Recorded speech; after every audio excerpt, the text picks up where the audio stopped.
नमस्कार। आज हम लोग पढ़ेंगे जननायक कर्पूरी ठाकुर के बारे में। यानी जननायक कर्पूरी ठाकुर का जन्म होता है बिहार में, इनका जन्म होता है और इन्हें आरक्षण का भी जनक कहा जाता है। भारत में संवैधानिक रूप से अगर संविधान की बात ना की जाए तो सबसे पहले शिक्षा के क्षेत्र में फ्री एजुकेशन इनके ही द्वारा दिया गया था और ओबीसी आरक्षण की बात इनके ही द्वारा किया गया था। यानी मुंगेरी लाल कमेटी बनाई जाती है इनके द्वारा और इस आयोग में बोला जाता है कि 12% यानी जो पिछड़े वर्ग के लोग हैं उनको आरक्षण देना चाहिए और अति पिछड़ों के लिए भी इनके द्वारा यानी लगभग 8% का आरक्षण की बात की जाती है। यानी इन्हें इसलिए इन्हें आरक्षण का जनक कहा जाता है और समाजवाद का जनक कहा जाता है।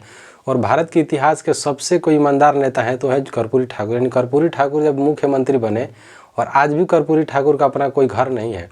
यानी जो इंसान दो बार उतने बड़े बिहार का दो बार सीएम बने और एक बार उप मुख्यमंत्री बनते हैं और इनके पास अपना घर नहीं है, यानी आज भी इनका अपना घर नहीं है। लोगों के द्वारा दान दिया जाता है कि लोग अपना कर्पूरी ठाकुर घर बनाएंगे, चंदा दिया जाता है, लेकिन ये कर्पूरी ठाकुर गरीब लोगों के लिए स्कूल में दान दे देते। यानी 50,000 रुपया दिया गया था और इनसे देश के प्रधानमंत्री जब मिलने जाते हैं और वो भी कहते हैं कि कर्पूरी अब तो अपना घर बनवा लो, लेकिन कर्पूरी ठाकुर कहते हैं कि नहीं, हमारा घर से ज़रूरी समाज में जो पिछड़े और अति पिछड़े लोग हैं, दलित पिछड़े लोग हैं, उनको शिक्षा की ज़रूरत है।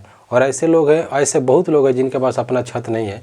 और ये जब इटली जाते हैं, जब जाते हैं इंग्लैंड में, यानी हम जाते हैं विदेश में, इनके पास अपना कपड़ा नहीं, यानी कपड़ा तक नहीं होता, वो कपड़ा फटा होता है, वो कपड़ा फटा हुआ कपड़ा पहन के जाते हैं और वहाँ पे कहा जाता है कि इतने बड़े देश का इतना गरीब नेता आया हुआ है।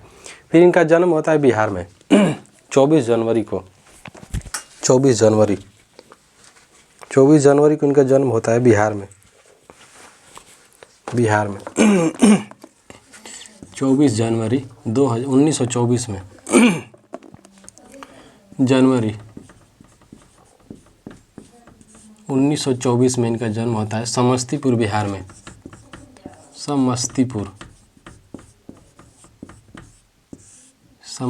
बिहार, यानी बिहार का एक ज़िला है, समस्तीपुर में इनका जन्म होता है। अब जो इनका गांव था पितौझिया नाम था इनका गांव का, पितौझिया। यानी जो इनका गांव है, इनके गांव का नाम पितौझिया था। बाद में इनके गांव का भी नाम बदल के कर्पूरी ग्राम कर दिया गया है।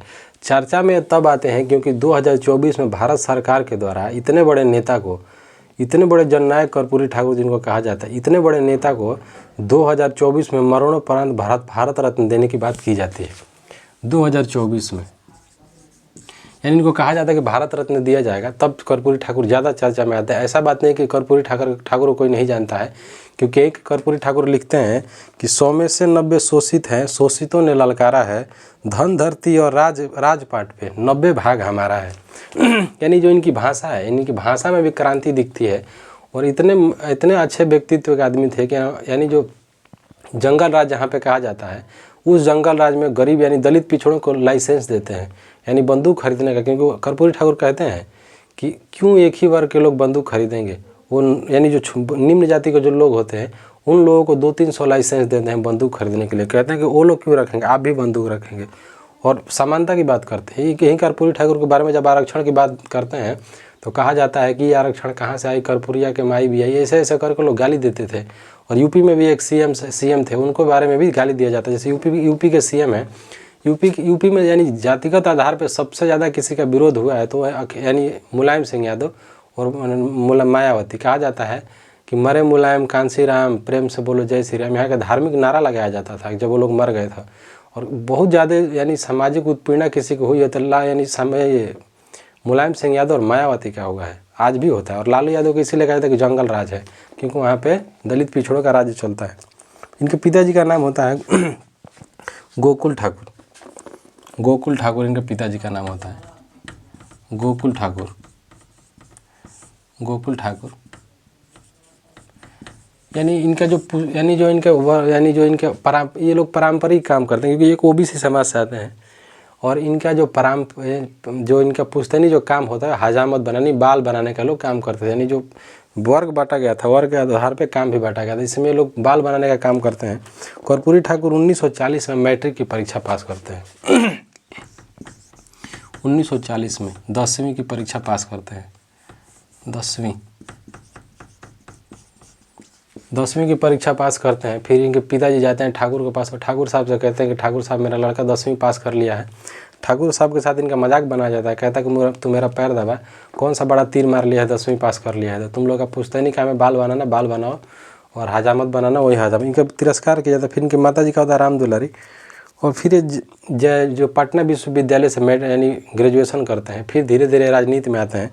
फिर इनको जेल में भी डाला जाता है। 26 से भी ज़्यादा महीनों तक जेल में डाला जाता है, क्योंकि स्वतंत्रता सेनानी थे। फिर सोशलिस्ट पार्टी से चुनाव लड़ते हैं, पहले उप मुख्यमंत्री बनते हैं, फिर बाद में जाकर 2 बार बिहार के सीएम बनते हैं।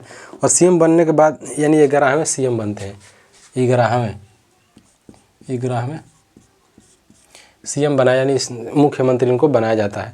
फिर इनके ही द्वारा एक मुंगेरी लाल आयोग बनाया जाता है, यानी मुंगेरी लाल आयोग बनाया जाएगा। और उस आयोग में इनके द्वारा सुझाव दिया जाता है कि यानी पिछड़े वर्ग हैं, उनका आरक्षण का प्रावधान किया जाए। फिर 1978 में आरक्षण का प्रावधान किया जाता है। इसमें यानी creamy layer, non creamy layer का प्रावधान अब आया है, इससे पहले इसका प्रावधान किया जाता है। और फिर बाद में 64 साल में 1988 में इनकी मृत्यु हो जाती है।